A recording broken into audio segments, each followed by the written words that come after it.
오늘 우리에게 주시는 하나님의 말씀은 요나 3장 10절 말씀입니다. 제가 봉독하도록 하겠습니다.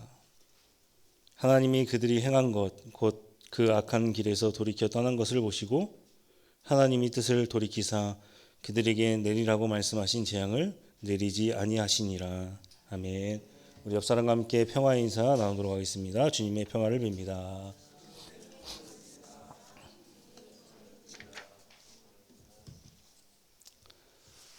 여러분들은 어떤 나라를 우호적으로 생각하십니까? 저는 개인적으로 유럽 국가를 굉장히 좋아합니다. 스위스 아니면 독일을 좋아하지요. 아마도 대부분의 한국 사람들 미국을 좋아하지 않을까라고 생각이 들어갑니다.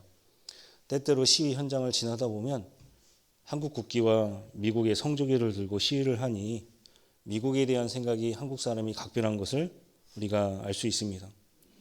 한국이 처음 대한민국이 시작될 때 법 체계는 독일에서 가져왔고 교육은 미국 체계에서 가져왔습니다. 물질 만능주의 시대라고 하죠. 자본주의 시대라고 하는데 그것은 미국에서 바로 들어온 것이 아니라 일본을 통해서 들어왔기에 미국과는 조금 다른 체계를 가지고 있습니다.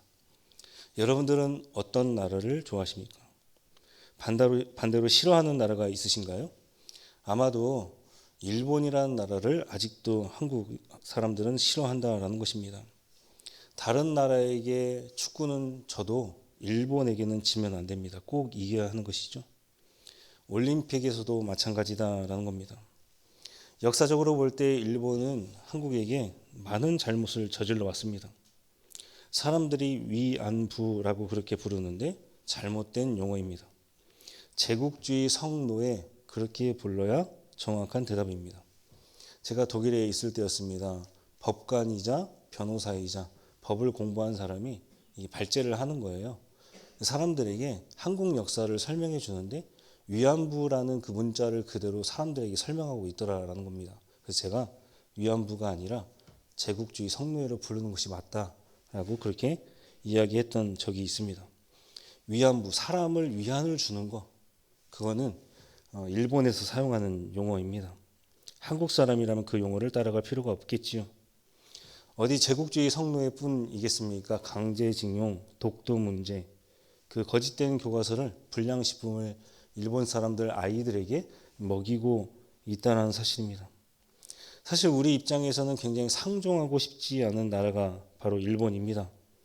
우리에게 일본이 있듯이 요나에게도 상종하고 싶지 않은 나라가 있었다는 것이죠. 그것이 바로 니느웨 아수르입니다. 자신의 조상들, 이스라엘 백성들, 그 사람들을 멸망시킨 이 아수르라는 나라를 상종하고 싶지 않았다는 사실입니다. 그런데 하나님께서 일본과 아수르라는 나라, 그 나라를 사랑하실까요? 예, 사랑하십니다. 하나님은 사람의 죄는 미워하시지만 항상 끝까지 인내하시고 사람을 사랑하셔서 변화시킨다라는 사실입니다. 지금도 그들을 기다리고 계십니다. 하나님께서는 모든 사람이 회개하여서 구원 얻기를 참 좋아하신다라는 것이죠. 오늘 말씀은 요나 3장의 말씀을 가지고 하나님께서 어떻게 아수르라는 나라, 니느웨라는 수도를 바꾸셨는지 한 가지만 알아보고 말씀을 마치고 합니다. 하나님의 명령을 받들지 않은 요나가 다시스로 가는 배를 타게 되었습니다. 그 배에서 선원들에 의해서 바다에 던져지게 되었고 큰 물고기의 뱃속에서 기도함으로 말미암아 다시금 요나는 무태에 나오게 되었다라는 것이죠. 하나님께서는 요나의 기도를 들으시고 그에게 다시 한번 기회를 주고자 하셨습니다. 그리고서는 또다시 요나에게 사명을 주십니다. 요나 3장 1절에서 2절 말씀 제가 읽겠습니다. 여호와의 말씀이 두 번째로 요나에게 임하니라. 이르시되 일어나 저 큰 성읍 니느웨로 가서 내가 내게 명한 바를 그들에게 선포하라 하신지라. 요나 1장 1절, 즉 처음 하나님께서 요나에게 주신 사명과 똑같습니다. 달라진 것이 하나도 없습니다. 추가되거나 빠진 것이 없다라는 사실입니다. 요나 1장에서 하나님께서 요나에게 어떻게 말씀해 주셨습니까? 중요한 단어만 살펴면 일어나 니느웨로 가서 외쳐라 라고 말씀하여 주셨다는 사실입니다. 다시 사명을 받은 요나 조금 달라졌을까요? 그래도 1장에서 지금 3장까지 오게 되었습니다. 이장이 더 붙게 되었지요. 수많은 일들이 있었습니다. 사건 사고가 있었습니다. 고난이 있었지요. 그런데 조금 달라져야 될 것 같지 않습니까? 그런데 여러분들이 예상한 것처럼 요나가 그렇게 달라지지 않았다는 사실입니다. 요나는 하나님의 말씀에 불순종하여 큰 태풍을 만나게 되었습니다. 이방인들에 의해 바다에 던져지게 되었지요. 배 밑에 있었습니다. 더 깊은 심해 큰 물고기 뱃속에 들어가서 수호를 맛보는 경험도 하게 되었습니다. 인생이 밑바닥 인생을 경험했다는 것이죠. 고난도 있었습니다. 그럼에도 불구하고 그는 전혀 달라지지가 않았다는 사실입니다. 그는 눈물을 머금고 니느웨로 갔습니다. 하나님의 말씀에 반대로 따라갔다는 것이죠. 니느웨는 성경이 말하기를 사람이 좋기 3일 동안 걸어 다닐 만큼 큰 성읍이다 라고 말씀하고 있습니다. 작은 나라의 수도가 아니다라는 것이죠. 그가 하나님의 말씀을 받고 전심전력으로 복음을 전했다라고 한다면 그는 3일 동안은 돌아다녔어야 됐습니다. 집집마다 사람들을 만나고 길거리에서 예수 그리스도의 복음을 전했어야 됐습니다. 그러나 요나는 어떻게 했습니까? 그렇게 하지 않았다는 사실입니다. 4절 말씀 한번 보도록 하겠습니다. 요나가 그 성읍에 들어가서 하루 동안 다니며 외쳐 이르되 40일이 지나면 니느웨가 무너지리라. 여기에 조금 이상한 것이 있습니다. 방금 제가 말씀드린 것처럼 니느웨라는 수도는 3일 동안 걸어 다녀야 충분히 걸어 다닐 수가 있습니다. 그런데 그는 어떻게 했습니까? 하루 동안 걸어 다니며 하나님의 뜻을 전했다는 사실입니다. 즉 모든 니느웨 사람들에게 하나님의 말씀을 전하지 않았다라는 것을 숫자라는 것을 통해서 우리가 알 수 있다는 사실입니다.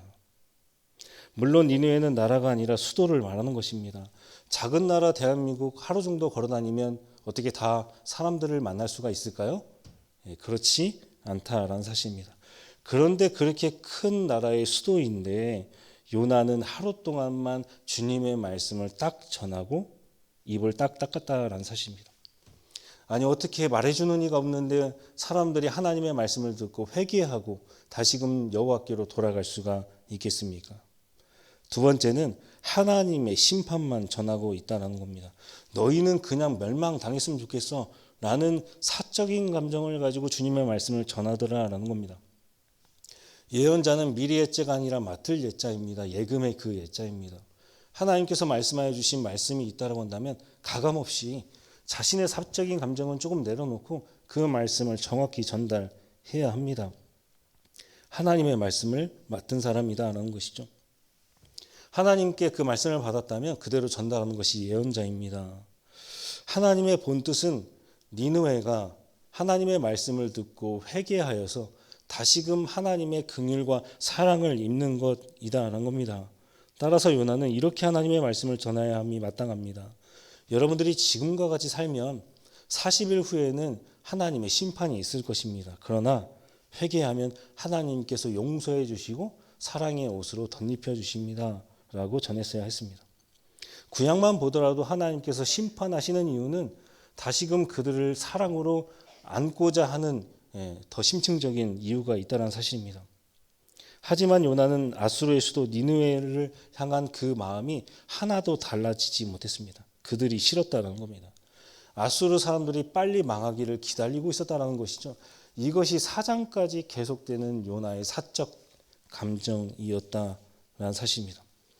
요나는 그 전과 같이 하나님의 말씀을 받았습니다. 그런데 울며 겨자 먹기로 결국은 아수르의 그 니느웨까지 가기는 했습니다.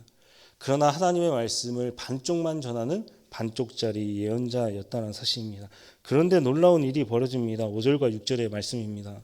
이것 또한 제가 읽도록 하겠습니다. 니느웨 사람들이 하나님을 믿고 금식을 선포하고 높고 낮은 자를 막론하고 굵은 베옷을 입은지라. 그 일이 니느웨 왕에게 들림에 왕이 보좌에서 일어나 왕복을 벗고 굵은 베옷을 입고 제 위에 앉으니라. 백성으로부터 낮은 사람으로부터 시작하여서 높은 자 왕까지 그 베옷을 입고 죄를 뒤집어 쓰고 하나님께 회개하는 역사가 일어나게 되었다는 겁니다. 누가 행한 것입니까? 요나가 능력이 많아서 하나님의 말씀을 잘 받들어서 3일 동안 사람들을 다 만나고 다니면서 주님의 말씀을 전했기에 이러한 일들이 일어나게 되었습니까? 그렇지 않다는 것이죠. 이런 말이 있습니다. 개떡같이 말해도 찰떡같이 알아듣는다. 그렇게 알아듣게 하신 하나님의 능력이 있다라는 것이죠. 요나는 반쪽짜리 예언자였습니다. 하나님의 심판과 사랑을 같이 전했어야 됐음에도 불구하고 심판만 예고했으며 3일이 아니라 대충 하루 종일 하루만 니느웨 사람들에게 하나님의 말씀을 선포했던 예언자입니다. 그러나 하나님께서 그들의 마음을 움직여 주셨다는 것이죠. 하나님의 마음은 니느웨 사람들의 멸망함에 있지 아니하고 그들을 다시금 자신에게로 돌아오는 주님의 마음, 안타까운 마음이 담겨져 있다는 사실입니다. 저는 이 말씀을 묵상하면서 요나의 모습 속에 제 모습을 보았습니다. 1장을 다시 한번 상기해 보실까요? 요나가 뱃사람들에 의해서 바다에 던져졌습니다. 여러분들이 배를 타고 가다가 바다에 던져졌다고 한다면 당연히 목숨을 잃겠지요. 그런데 하나님의 은혜로 말미암아 그는 구원을 받게 되었습니다. 고래 뱃속에 들어갔습니다. 죽을 수밖에 없는 영혼입니다. 그런데 다시금 하나님께서 큰 물고기 뱃속에서 무트로 나오게끔 그를 구원해 주셨다는 사실입니다. 하나님의 사랑을 먼저 받은 사람이 누구입니까? 요나였다는 것이죠. 그런데 지금 요나는 니느웨 사람들에게 어떠한 모습을 보이고 있습니까? 이중잣대를 펼치고 있다는 겁니다. 나는 하나님의 사랑, 아니야 너는 하나님의 심판. 그렇게 이야기하고 있다는 사실입니다. 내가 그렇게 들었으면 그런 것이지 무슨 말이 많아, 그러한 논리다라는 사실입니다. 나는 하나님의 사랑, 너는 심판받아야 돼. 그러한 논리를 피고 있다는 사실입니다. 말씀 듣는 저와 여러분들, 이 요나의 물음에 여러분들이 스스로가 자문자답해야 된다는 사실입니다. 나는 때때로 나에게는 관대하고 상대방에게는 아주 철저한 잣대를 들이대지 않았는지 우리는 다시 한번 생각해 봐야 된다는 사실입니다. 말씀을 맺습니다. 사랑하는 성도 여러분, 우리는 모두 다 하나님께서 주신 그 은혜와 긍휼과 자비의 수혜자들이라는 사실입니다. 한번 생각해 볼까요? 하나님께서 사랑을 갖지 않으시고 사랑의 눈으로 우리를 보지 않으신다라고 한다면 우리가 오늘도 지금 이 순간에도 생명을 보존하며 살아갈 수 있는 사람이 있겠습니까? 단 한 명도 없다라는 사실입니다. 하나님께서 그 뜻을 돌이키지 않으셨다라고 한다면 우리들은 벌써 죽어야 하는 인생들이다라는 것이죠. 하나님께서 니느웨 그 백성들을 사랑하여 주셔서 우리처럼 사랑해 주시고 그 뜻을 돌이키셨기에 지금도 여전히 우리들과 그때 당시에 니느웨 사람들은 생명을 얻으며 살아갈 수 있었다는 사실입니다. 하나님의 사랑이 우리를 살렸습니다. 하나님의 그 인내하심이 우리를 변화시켰다라는 사실이죠. 하나님의 인내하심이 죄악된 길을 가던 사람들에게 그 사랑으로 말미암아 다시금 하나님 앞으로 돌아오게 하는 놀라운 기적과 같은 역사를 만들어 주셨다는 사실입니다. 오늘 하루 여러분들이 살아가실 때 내 인생, 내 입에서 이중잣대에 대한 비판의 말보다는 사랑의 언어로 사람을 변화시키시고 하나님의 마음과 눈을 가지시는 저와 여러분 되기를 주님의 이름으로 간절히 소망합니다. 기도하도록 하겠습니다.